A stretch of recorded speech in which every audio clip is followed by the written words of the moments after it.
So what is up, guys? Nick here, helping you to master your technology. iPhone 14 Plus, the best iPhones to upgrade from if you want to get this device. Now, I've had it for near a month, and I got to tell you, it's received quite a few backlash just for the price point and kind of what you're getting, but I think it's actually a pretty decent deal, especially at the starting price point, just because an iPhone like this, iPhone a couple years ago, would have cost you more than this, like an iPhone 12 Pro Max. Yes, it had one more camera, but it's pretty similar to that, and it's now cheaper than that. So if you look at it from that perspective, it might be a decent deal, especially if you trade in a phone and get a discount.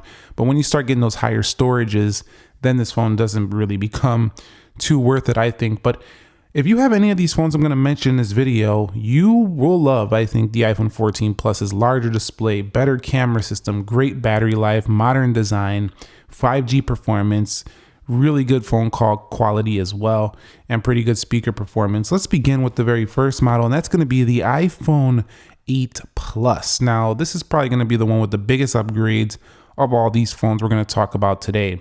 You're going to a total redesign. You'll have bezels here on the 8 Plus, Touch ID, you come over to Face ID, and if you held on that long, I'm proud of you for making it that far with the 8 Plus. Not that it's a bad phone, it's an amazing phone, but you know, we've had many upgrades since then, and you're a true warrior if you hung on that long with the 8 Plus. Now, you'll see on the side a much different profile. Yes, the 8 Plus was thinner, but it was also rounded. It doesn't look quite as modern.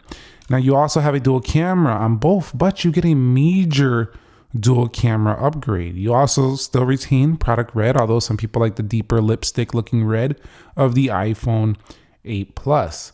All in all, you're getting massive upgrades across the board. Better cameras, better battery life, better build, just overall, just a better phone. So I think that's the first one I've thought about a lot, is if you have an 8 Plus, you might want to consider iPhone 14 Plus as a nice change. Now, some people think that the iPhone XS Max might not be a good upgrade to this because it had stainless steel, but I think this is a solid upgrade here. Even though you will be downgrading a little bit in the materials on the edges, you're getting a OLED display once again, 60 Hertz, 6.7 inch versus 6.5 inch on the iPhone XS Max, a much better CPU, and better camera systems.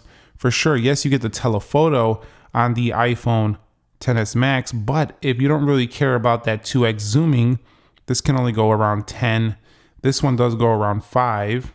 You can crop in on the main sensor though. If you like zoom, you might not like this upgrade. However, I will say though that the overall camera system is far improved over the XS Max, and I don't think you're giving up too much by coming to this phone from a XS Max, even though the XS Max technically is a little more premium in terms of the edges of the phone. So a lot of XS Max users will probably want to go to 14 Pro Max, but I wouldn't, be mad at you if you wanted to go ahead and do this one. I think you'll be pretty happy. There is substantial upgrades over the XS Max to the iPhone 14 Plus. So definitely that one makes it in my list. Now we're done with the larger iPhones that I think are a really good option. Let's go over to some of the smaller ones, and we'll begin with the iPhone XR. Now, the XR is rumored to potentially be making a comeback in the form of an iPhone SE 4th generation. We might see a version of this, and I think that would be excellent because the XR is still an awesome phone. Even though it has a single camera, it looks super clean. But if you're looking for a big screen upgrade and you're just looking for upgrades across the board, this is a great upgrade. You're getting bigger cameras, dual cameras have you, with an ultra wide angle, a much better main sensor. You're getting better video quality, cinematic modes. Yes, you're getting 60 Hertz once again, but you're getting a much better OLED 60 Hertz panel versus this LCD panel over here. And some people still like LCD, but in terms of a objective quality standpoint, the OLED is definitely the better screen. It is brighter, it is more vivid, and you can do more because there's more space on this screen. You're going to be able to see more on this display. Also, you will get a smaller notch here from the iPhone XR, just like with the XS Max, and you're going to get 5G performance not available on the iPhone XR. In addition to that, the battery life is substantially better on the iPhone 14 Plus. So if you have a XR and you're looking to upgrade just about everything in your phone, come over here to the 14 Plus. you're doing that. It's a big upgrade from the iPhone XR. It literally upgrades just about everything that phone has to offer. So that's one of the best upgrades as well. Now the next one is going to be one that this phone people just love, and probably because it had pretty much everything you need in a phone at a reasonable price point, and it did incredibly well in terms of sales, the iPhone 11. Now you can agree with me or disagree with me, but I think that the iPhone 14 Plus basically upgrades just about everything on this phone as well. Not only do you retain the similar aluminum body, but you go to the squared edges. You had a dual camera system that's very similar on the iPhone 11, but it's much more improved on the iPhone 14 Plus in terms of sharper results, just better video quality, better focusing, just everything is better about the iPhone 14 Plus in the camera system. It's a very improved version of this one right here. So definitely you'll want to go ahead and consider this if you have the iPhone 11 and you just wanted a bigger phone. This is essentially a big phone upgrade over the iPhone 11. Speed-wise, the A11 or the A13, sorry, and the iPhone 11 was actually pretty fast. So it still performs well to this day. However, I got to say that you're getting the A15 here. You're getting a nice upgrade in performance as well on the iPhone 14 Plus. So don't write this phone off just because the price point. A lot of these phones we're talking about here in this video would make very perfect sense if you wanted to do an upgrade to the iPhone 14 Plus. So I just got to say that's going to be one that you don't got to do this minute because it still performs well, the iPhone 11, if you want to wait till the 15. But I will say that this would be a really solid upgrade. Most people probably would love this change from the 11 to the iPhone 14 Plus. I don't think they're going to be disappointed whatsoever. It's like a big blown up version with more modern internals, modern specs of an iPhone 11. So it's a pretty solid upgrade. My next one is the iPhone 12. So if you had the iPhone 12, I'm going to have a similar opinion on this like the iPhone 11. Yes, on this one you do get the OLED display on this one, just like the iPhone 14 Plus.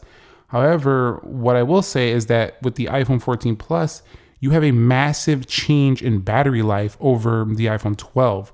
So the thing about the iPhone 12 is that the battery life wasn't amazing. So you get the squared body just like you loved with the iPhone 12, but you get the massive battery life improvements on the 14 Plus over here. And you retain that same 60 Hertz OLED display. That is a little bit brighter, and you get a better camera system than the iPhone 12. Although the camera system on the iPhone 12 is still superb, the one on the 14 Plus clearly better with action mode, better cinematic, better front-facing camera. I think if you have an iPhone 12 and you do this upgrade, you'll be incredibly happy as well. And then I wasn't going to fully include this last one in the list, but this last iPhone is a solid, recommendation as well. If you had the iPhone 13, yes, it's just last year's model, but you just bought it because of the price point and you want something that's bigger, but you don't want a Pro phone, you could actually trade this in for a pretty good amount if you have it paid off, and get yourself an iPhone 14 Plus at a much reduced cost. So if you want to consider that idea, I think you'll be happy as well. If you just love the 13, but you just wanted a bigger screen, but you weren't about to pay that extra for the max just for the screen size, that could be a good option as well. And clearly every iPhone that came before these iPhone models is a potential, like the smaller 10s, if you want a bigger upgrade, you don't want to pay over $1,000. That's a good one. The 8, if you want a big upgrade, you don't pay over $1,000. Same with the 12. If it's a 12 Pro and you aren't really using that extra third camera, you want a big upgrade, you don't want to pay for the max, that could be solid. Same with the 11 Pro and Pro Max. I mean, I'm not going to put those fully on the list because I think a lot of those users are just going to jump to the 14 Pro. But they are, this phone, a lot of people trash it, but, a lot of these older iPhones just aren't better. So if you want to go ahead and do an upgrade, these ones are the ones I would definitely consider the upgrade from to the iPhone 14 Plus. And remember, this comes in multiple colorways, including the product red. It comes in its own blue color, starlight, and more. So, and this is the phone they might do an extra colorway upgrade in the spring. We'll have to see. Maybe it'll be a red iPhone 14 Pro Max. I'd like to see that as well. Thumbs up if you found the video helpful, entertaining, informing. Let me know if you're going to upgrade to the iPhone 14 Plus or if you're upgrading to a different iPhone 14 model. I'll catch you on the next one. Nick here. Be sure to be well, and peace.